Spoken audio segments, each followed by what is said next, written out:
This is Lisa Elliott, and I am talking to you from Houston. And felt the need to address something since my husband and I are, it'll be I and my husband, either or, since we are both in Houston right now during Hurricane Harvey. And I want to address, come here, thinking about addressing Joel Osteen Yeah. in the church. And I understand why some people think that it is wrong, but I have to also say that it is his prerogative not to open the church. I disagree. I know you disagree. I'm just being unbiased in saying that he has a prerogative to disagree. You have a prerogative to disagree. So does Joel. And I'm just saying this to say that yes, he should open his doors to his church if people can get in there and seek shelter. But it's his prerogative not to do that, even though he is a man of God. And it's a natural disaster, and he gets $77,000. No, probably $1 million a year tax rebate because he registers the building as a church as opposed to a profitable organisation.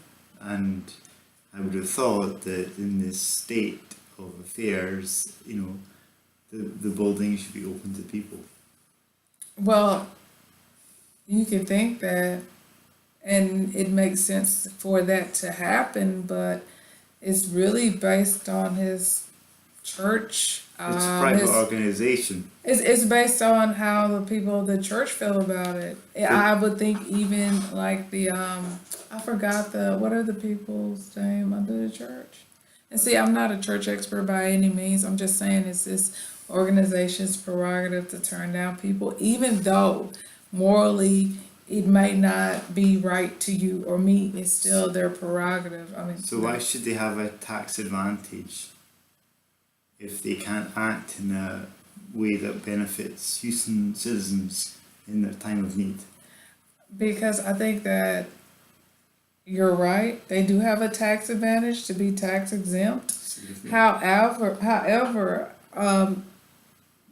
it should not be required of an organization to have to provide the same services as every other tax-free organization, especially if it's not in their mission. Now, if it's in their mission statement, and I'm not saying that he is preaching, he's behind the pulpit, he should help his fellow neighbors and stuff, but an organization really only has to open their doors based on their mission statement and what they're supposed to do. So where I come from in the UK, we have a kind of concept that churches should be open. It should, I agree. Like as a place of sanctuary. And to that extent in the medieval ages, even if people were under suspicion of like murder, they could actually bang on the doors of the church and get in and seek sanctuary, and as long as they stayed within the walls of the church, then they didn't actually have to come out and necessarily face charges. I'm sure they had ways around that.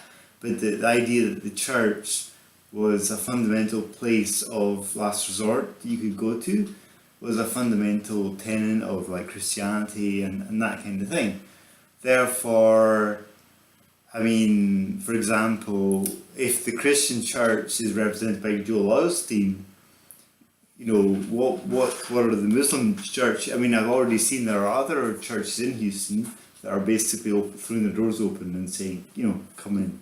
Okay. And at the end of the day, if it's just a commercial decision, it is a commercial decision. And that's what I feel like is basically a commercial decision, and up to those I can't think of the guys.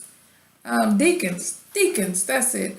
And I mean, he can't just say the church doors is open. He have to go after them as well. But to be open, it has to be Managed. a collective management, like who's open and who's closed. But it should be. I'm not disagreeing that it shouldn't be open, but I'm just saying that I think people need to also realize that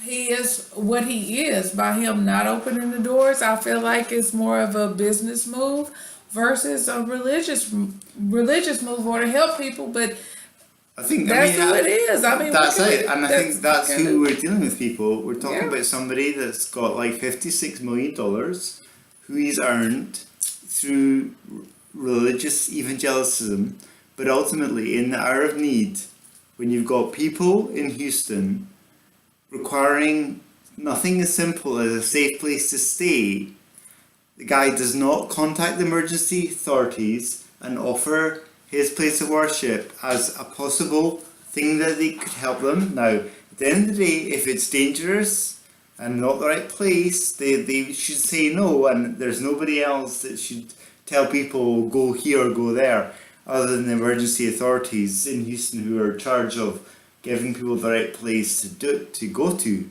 But for him to basically slam his doors, now apparently I've heard he's had a rethink and he may come back. So if he comes reopen it. back and he opens his doors, Then is there still going to be a huge? Well, I mean, would you believe? Yeah, I mean, I think it would be great. I mean, don't get me wrong. If he does that, that'd be absolutely fine.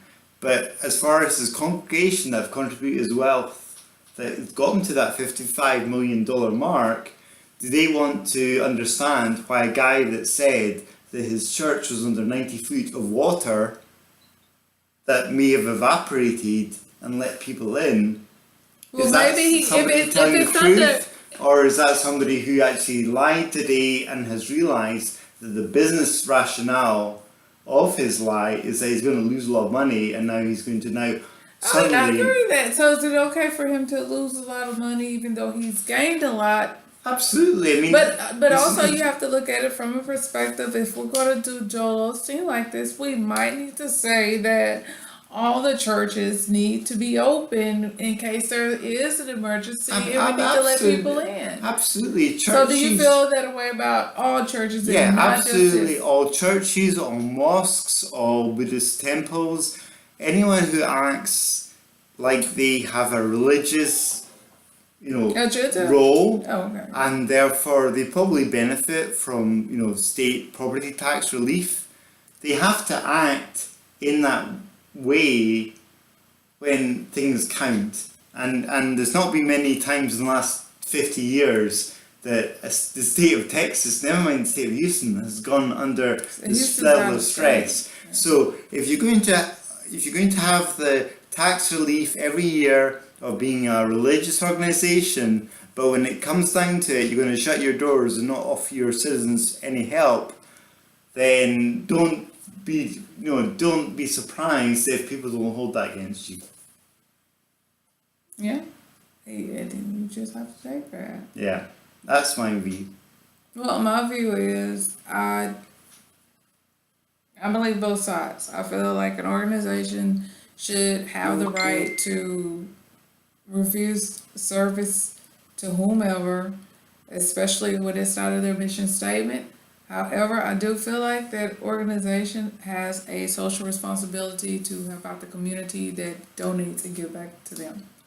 So I don't feel like either is right or wrong, but I think that it says a lot about your character and who you are if you do open your doors and let people in. Because if you're even going into this with a capitalist type of view, you're going to end up with a larger congregation, larger donorships, and a more renowned name and a place in history for helping out during the most historic time of need in weather for the city of Houston. So I think Joel may be missing out, not maybe, but is missing out on a huge opportunity for blessings as well as financial gain to open his doors for those who are in need, because that is supposed to be his purpose. But I'm going to let him have it either way. But there's that moral obligation that he should have. I won't say what I think will happen to his eternal soul. I think you can guess the rest. Okay. Thanks, babe. Thanks. Bye.